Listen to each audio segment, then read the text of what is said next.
Estamos aqui de volta para finalizar a nossa quarta aula, ainda discutindo aqui a questão dos marcos teóricos, né? Assim, é claro que não dá para a gente poder aprofundar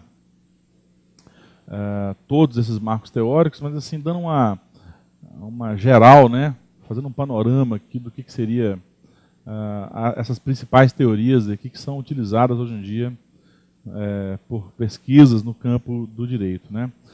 Nós falamos alguns blocos atrás acerca da teoria do Ronald Dworkin, né? Alguns pontos da teoria dele, de uma forma bem também rasa, mas para vocês terem uma noção. Depois falamos um pouco sobre a teoria habermasiana, também alguns pontos da teoria do Habermas que são recorrentemente utilizadas em pesquisas no campo do direito. Depois falamos da crítica que o Habermas faz um pouco, finalizamos, aliás, com a crítica que o Habermas faz um pouco à teoria do Robert Alexy. E aí eu falei que nesse bloco eu falaria um pouco sobre a teoria do Robert Alexy e também um pouco sobre a teoria do Klaus Ginter, que são talvez os quatro maiores teóricos aí contemporâneos, né? Existem outros, claro, mas esses são os mais discutidos. Então seria Dworkin, Habermas, Alexy e Ginter, não necessariamente nessa ordem, é claro, né, mas isso aqui foi só uma questão mesmo de... Essa escolha foi uma questão meio aleatória, né, claro. Mas, então esses seriam os quatro grandes teóricos aí do direito. Existem outros, existe uma outra corrente chamada comunitarismo, né, que existem também autores extremamente importantes para o estudo do direito, para esse debate do que seria na realidade uma democracia, né. Autores como Michael Walzer, Charles Taylor, o Alasdair MacIntyre, são autores chamados, né, de comunitaristas e que têm uma visão um pouco diferenciada do direito e que também traz uma leitura bem interessante para quem quer fazer uma pesquisa no campo do direito, uma visão também mais crítica acerca do direito, né. São teorias que funcionariam como contraponto a essas teorias que eu estou apresentando para vocês, né. E fora essas teorias que são mais voltadas, vamos dizer assim, para o campo do direito constitucional, do direito público, né, e que também serviriam aí para trabalhar direito administrativo, às vezes direito penal. Existem outras teorias mais específicas que nós vamos também falar bem rapidamente aí no início da nossa quinta e última aula. Mas aqui agora eu vou falar um pouco sobre a questão, sobre o que seria o ponto, né, fundamental aqui da teoria do professor alemão Robert Alexy, que é vamos dizer assim, talvez seja um dos teóricos, aí, um dos juristas, né, filósofos aí do direito, né, que a gente pode chamar ele de filósofo, mas assim, mais importantes vamos dizer assim, a partir da década de 80 para cá, né, e que tem sido muito citado, principalmente no direito brasileiro, né. E agora, recentemente, ele também tem sido bastante criticado, de uns 10 anos para cá. Existem outras teorias que vão apresentando críticas, claro, a partir de uma visão habermasiana. Mas qual que seria o ponto, vamos dizer, fundamental dentro da teoria do Robert Alexy? O Robert Alexy tem dois grandes livros, né? Um livro chamado Teoria da Argumentação Jurídica, que foi traduzido recentemente no Brasil pela editora Landi, né, que é uma tradução interessante, tem alguns erros, mas é interessante, mas vale a pena ser lido. E tem uma agora recente, não tão recente, mas uma tradução, acho que, se não me engano, de 2006, da sua obra, que talvez tenha sido a obra mais difundida, né, no Brasil, que é a Teoria dos Direitos Fundamentais, que foi editado pela editora Malheiros, com a tradução do professor Vigílio Afonso da Silva, que é uma tradução, eu acho, bem interessante, porque é uma tradução, inclusive, acompanhada pelo próprio Robert Alexy, né? Bom, eu vou me concentrar basicamente aqui em um ponto do livro Teoria dos Direitos Fundamentais, que, como eu disse, talvez tenha sido o livro mais difundido do Robert Alexy no direito brasileiro. Bom, nesse livro, Teoria dos Direitos Fundamentais, né, o Robert Alexy vai apresentar exatamente o que seria uma norma de direito fundamental. E a partir disso, ele vai apresentar e começa uma discussão em relação a distinção que existiria entre dois tipos de norma jurídica. Então, esse é o ponto que talvez seja o ponto mais discutido hoje. Quando ele faz essa distinção entre dois tipos de norma, né, ele vai falar que existem regras e princípios como espécies de norma, coisa que o próprio Dworkin também já falava na década de 60, no seu artigo Modelo de Regras, escrito em 67. Mas só em, se não me engano, 78, né, mais ou menos no final da década de 70, que o Robert Alex vai desenvolver uma tese, onde ele vai também pegar alguns pontos do próprio Dworkin e vai fazer uma leitura um pouco diferente daquilo que o Dworkin trabalha em relação ao que seriam as regras e os princípios. Então é importante lembrar disso, né? Normas seria como se fosse um gênero, e ali você tem duas espécies de normas, que teriam as normas como regras e normas como princípios. Essa distinção é muito importante. Cuidado para não misturar e não fazer uma distinção entre normas e princípios, né? Ou regras como gênero e normas como espécie e princípios também como espécie. Porque se eu faço uma distinção entre normas e princípio, eu crio aí um problema, né? Aí eu vou dizer que princípio é diferente de norma, então princípio não teria um conteúdo normativo. Bom, de qualquer forma, a distinção correta seria essa, né? Eu tenho no topo as normas, e aí como espécies eu tenho regras e princípios. Se eu tenho essas duas espécies normativas, e aí começa a discussão exatamente do que seria a teoria do Robert Alex. É claro que o Robert Alex, ele pode ser chamado de um pós-positivista, né? Então, dentro da mesma concepção dworkiana, o Robert Alex percebe que esse positivismo muito reducionista, a ideia de que o direito se reduz, né, a um mero conjunto de regras, ele não funciona para que se tenha uma verdadeira ou que se tenha uma noção mais adequada do que seria realmente o direito. Até porque um positivismo no modelo de regras, né, as regras não existiriam de forma suficiente para solucionar todo e qualquer problema, né? Não há possibilidade de um legislador conseguir prever toda e qualquer situação real, né, para que ele, obviamente, antecipe essa situação e crie uma regra que dê conta de solucionar aquele problema. Então, assim como o Dworkin, o Alex também recorre aos princípios como forma de fechar, né, o sistema jurídico, vamos dizer assim. Então, na realidade, ele parte também dessa mesma compreensão, né, de que existem, além das regras, os chamados princípios. Bom, se eles existem, será que há alguma diferença entre regras e princípios? Quais seriam essas diferenças? É isso aí que nós vamos entender agora, porque esse talvez seja o grande ponto da teoria do Robert Alex. Bom, na realidade, ele vai partir da mesma distinção, um pouco, né, parecido com a distinção do Dworkin, e ele se apodera de uma afirmativa do Ronald Dworkin, quando o Ronald Dworkin vai dizer que as regras elas têm um modo de aplicação diferente do modo de aplicação dos princípios. Ou seja, claro que levando em consideração todas aquelas distinções que já são clássicas, na ideia de que os princípios são mais gerais do que as normas, ele vai também entender que isso não soluciona esse problema da distinção. Mas a questão maior aqui é a questão de como vai ser aplicado isso, né? Ou seja, as regras, segundo o Dworkin, e também o Alex aceita isso, elas são aplicadas de uma forma tudo ou nada, né? Ou seja, ao modo tudo ou nada. É o famoso all or nothing fashion, né, que o Dworkin vai falar no texto Modelo de Regras, lá do livro Levando o Direito a Sério. E o Alex também vai assumir essa mesma perspectiva. As regras elas são aplicadas ou não, né?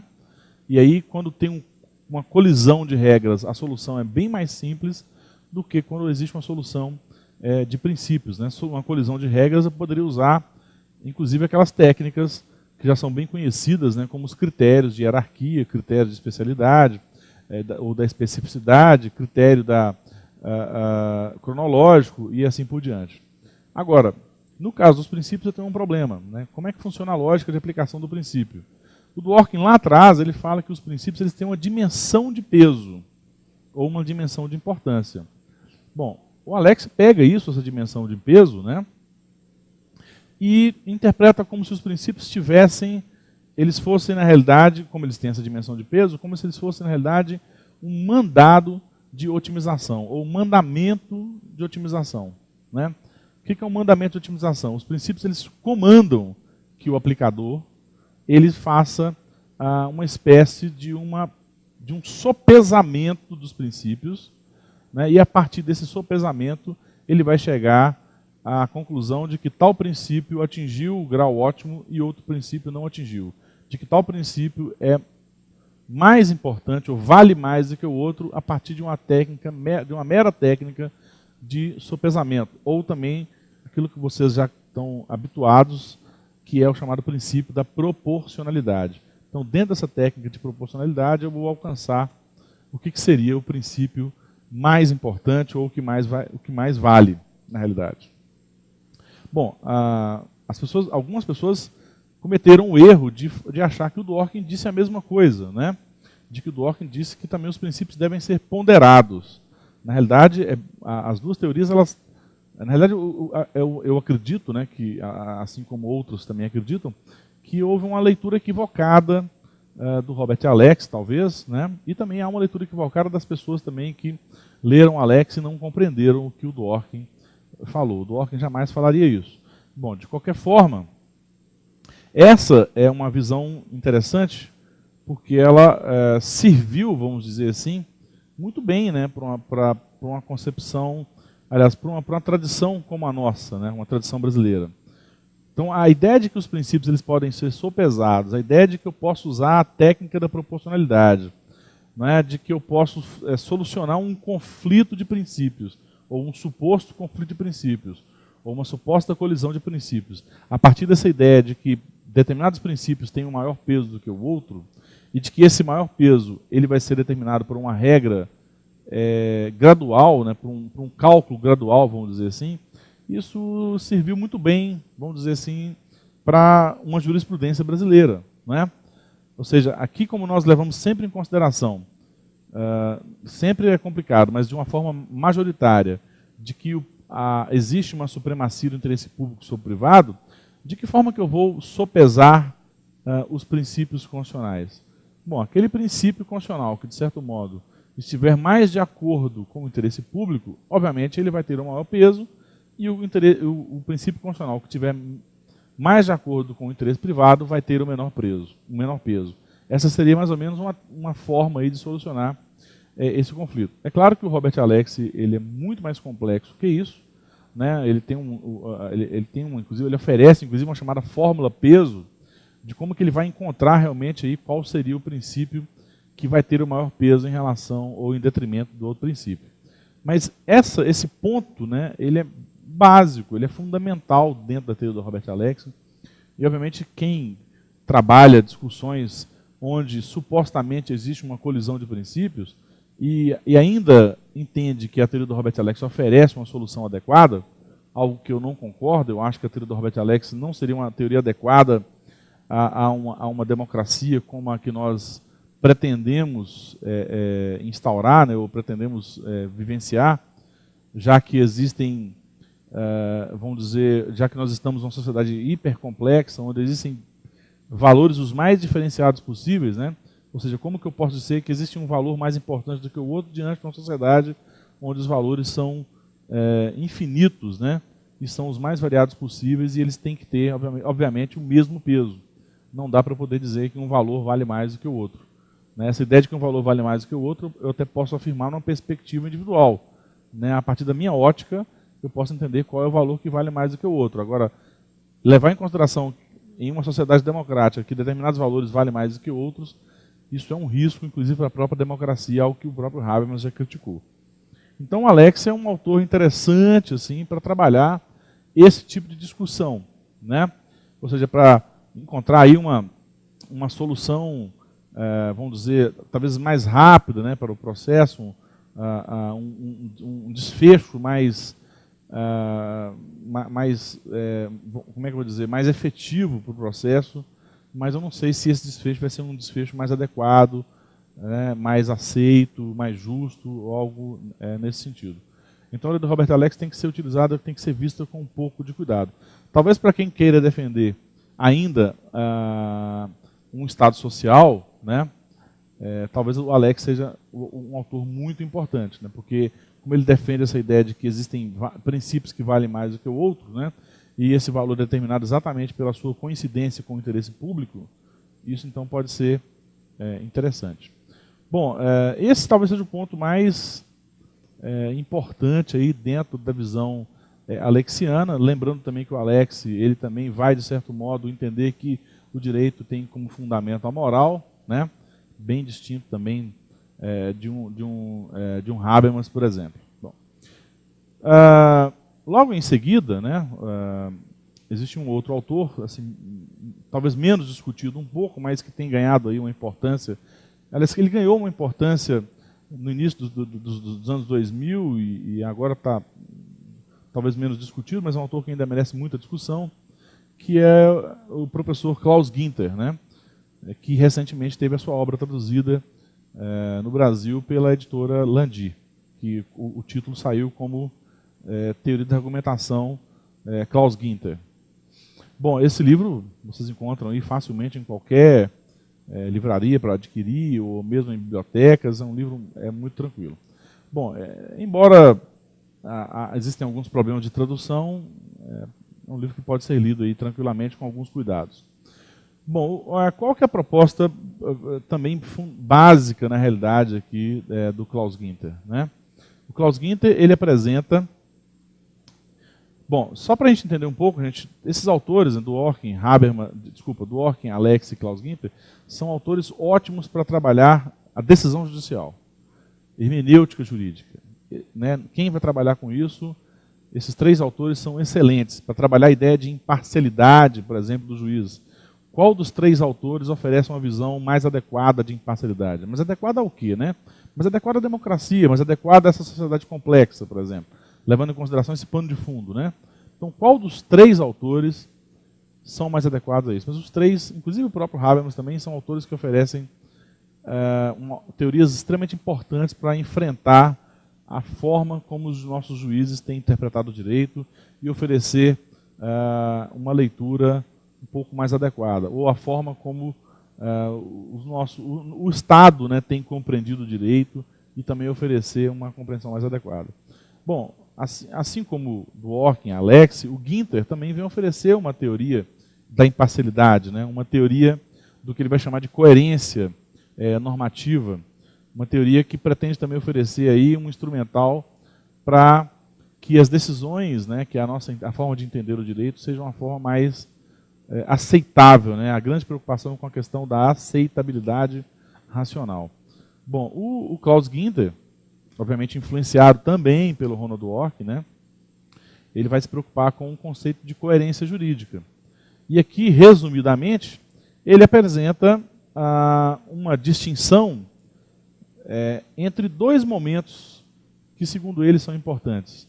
Então, Klaus Ginter parte daquela ideia, de uma ideia desenvolvida pelo Ronald Dworkin, né, da ideia de que o direito, de que seria, na realidade, possível uma única resposta correta. Algo que, por exemplo, é negado pelo Alex, ou que é negado por um autor como como Kelsen, né, mas para o Dworkin é sim possível encontrar a única resposta correta para cada caso. E o Klaus Ginter também vai pegar essa mesma discussão, vai se apoderar também da distinção entre regras e princípios, entre outras discussões do direito como integridade, né, do romance em cadeia, para trabalhar a sua teoria. Bom, então ele pega, o Klaus Ginter ele apresenta para a gente, para contribuir, de certo modo, para a questão da decisão judicial, ou do que seria uma coerência normativa, ele apresenta duas distintas formas, né, de discurso. Um que ele vai chamar de discurso de justificação jurídico-normativa, e outro que ele vai chamar de discurso de aplicação ou discurso de adequação da norma ao caso concreto. Bom, então aqui, por que ele apresenta esses dois discursos, né? Ele, na realidade, ele está pretendendo aqui apresentar uma crítica a autores como Alexis, por exemplo, que, segundo ele, parece confundir esses dois momentos. Na realidade, o que são esses dois momentos, né? Os discursos de justificação normativa, eles se referem à validade das normas, né? Eles estão diretamente ligados à questão da validade das normas, ou seja, o momento em que a norma é construído, por exemplo, pelo Poder Legislativo. Né? Nesse momento, diversas formas de discurso são aceitas, né? Ou seja, um discurso moral, ético, pragmático, é muito aceito nesse primeiro momento de justificação da norma. Então aqui o debate é amplo, o discurso é amplo, tem um espectro extremamente amplo nesse momento de justificação da norma. Ou seja, seria ali, e obviamente que esse momento de justificação da norma se daria através das condições de institucionalização do processo legislativo estruturado constitucionalmente. Então aí, através desse processo legislativo constitucional, eu tenho ali a possibilidade de uma discussão ampla, e é a partir dali que eu teria, então, o desenvolvimento de um discurso de justificação para chegar até a validade da norma. Esse processo de validação da norma, né? O discurso de aplicação, na realidade, é diferente. O discurso de aplicação ele se refere à adequabilidade da norma ao caso concreto, levando em consideração aí o que o Guinter vai chamar de princípio de adequabilidade, né? E aqui há uma distinção importante. Então aqui, por que ele faz essa distinção? Porque é exatamente no discurso de aplicação da norma que eu vou realmente saber qual, afinal de contas, né, será a norma realmente aplicada. Só que para saber isso eu tenho que levar diversas questões em consideração. Então, aqui, por exemplo, no discurso de adequabilidade, já não caberia mais a discussão sobre a validade da norma, se a norma é válida ou não. A discussão agora é se ela vai ser aplicada ou não, de que forma que ela vai ser aplicada. Então não caberia aqui mais essa discussão em relação à validade da norma, ou rever esse discurso de validação da norma. É simplesmente uma discussão de aplicação ou não da norma ao caso concreto. Então aqui, eu vou até ler um ponto aqui do livro do professor Marcelo Catoni, um livro chamado Direito Constitucional, né? Está na página 85, onde ele fala exatamente isso, né?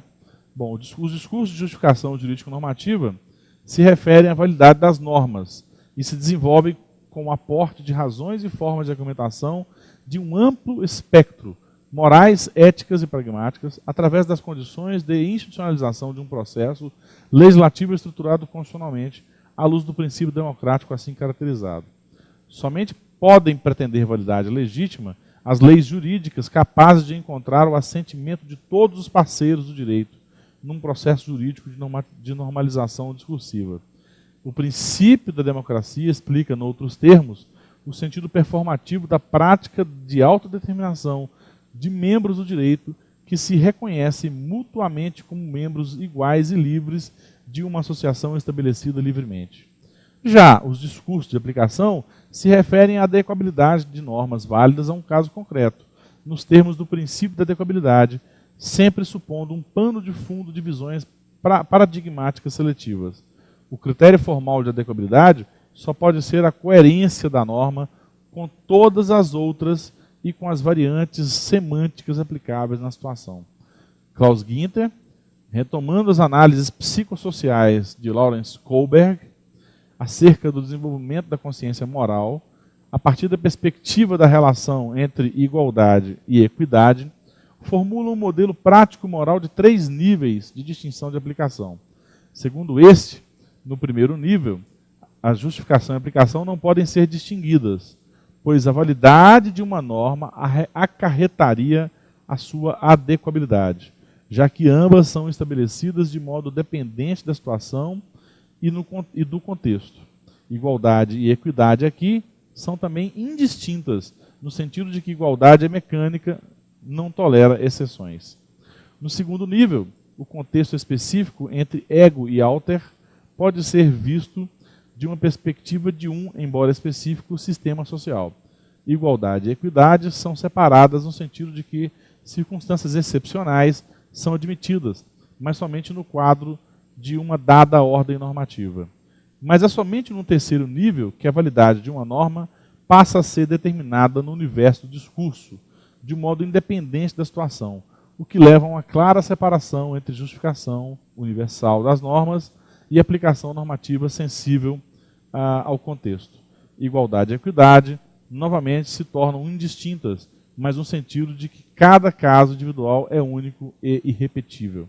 Bom, aqui, não sei se deu para compreender, está um pouco o que o Claus-Günther pretende em relação a essa distinção, né, ou essa separação entre os momentos de construção normativa, né, de justificação da norma e o momento de aplicação da norma. Né, tanto que ele leva em consideração que as normas são prima facie aplicadas ao caso. De que modo que ocorre a questão da adequabilidade? A adequabilidade, bem diferente do juízo de ponderação, você deve levar na adequabilidade em consideração todas as circunstâncias características do caso. Para saber qual é a norma verdadeiramente adequada, eu tenho que elencar, eu tenho que ter a capacidade de saber quais são as possíveis normas envolvidas naquele caso. Né? Então, eu tenho o caso em mãos, vou fazer a leitura do caso, vou pegar as possíveis normas que estão envolvidas naquele caso, e a partir da leitura apurada, né, uma leitura com cuidado daquele caso, eu vou eu vou conseguir, a partir daquelas normas que já foram elencadas, entender qual realmente vai ser, no final das contas, a norma mais adequada ao caso concreto. Ou seja, então não é meramente um processo de subsunção, né, ou um processo de escolha fundamentado aí numa questão de hierarquia de normas ou de valoração de normas. É um processo muito mais sério. Né? Eu vou colocar vou colocar na mesa todas as cartas que estão em jogo ali. Né? Ou seja, tem um caso com suas características e quais são as normas que possivelmente seriam aplicadas ali. Né? Por exemplo, na questão, se vocês puderem entender, na questão do aborto do feto anencéfalo, quais são as normas que estão envolvidas na questão do aborto do feto anencéfalo? Além das normas do Código Penal, né, que vedam crime de aborto, além das situações excepcionais também que poderiam estar presentes, vocês poderiam elencar aí também princípios constitucionais que estão em jogo. Né? A questão do princípio da liberdade, o direito à vida, a dignidade da pessoa humana, a liberdade da mulher, a saúde, ou seja, inúmeras questões, normas que são colocadas na mesa para poder exatamente resolver o problema do caso. Agora, qual daquelas normas ali vai ser a mais adequada? Eu vou simplesmente escolher essa norma, como quer um autor como Robert Alexy, né? Ou eu vou ler o caso para poder, aos poucos, ir eliminando a norma que não cabe naquele caso, até encontrar a norma que seria a adequada.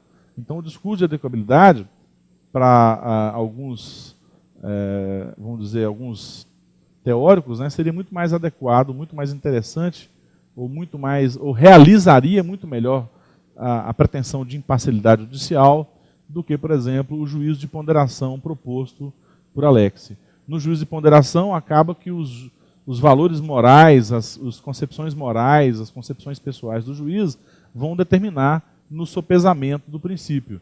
No juízo de adequabilidade, esses valores morais, essas concepções pessoais do juiz não pesam. O que pesa na realidade é o caso. Né? O peso aí vai ser, obviamente, jogado no caso e não na cabeça do juiz, vamos entender assim. Então essa seria a ideia de uma coerência normativa aqui para aquilo que o Claus-Günther pretende fazer. Bom, a teoria do Claus-Günther não é uma teoria tão simples assim como eu estou apresentando aqui para vocês, mas isso aqui é meramente um panorama e é o ponto exato do que hoje em dia é mais discutido. Né? Então, também o Claus-Günther, assim como Ronald Dworkin, assim como Habermas, são três autores que serviriam muito bem aí para apresentar uma teoria da imparcialidade judicial, uma teoria de uma decisão judicial adequada ao Estado Democrático de Direito, uma teoria que pretende enfrentar de um modo mais sério, né, a questão da própria decisão judicial, ou algo parecido. E também são teorias que servem para poder criticar decisões do Supremo, decisões de outros juízes, né, decisões dos TJs, que levam em consideração aí sempre esse aspecto da ponderação de valores, algo que esses três autores, Dworkin, Habermas e Günther, jamais concordariam, né? Bom, vamos encerrar então a nossa quarta aula em relação a esses marcos teóricos e já voltamos aí com a nossa quinta aula.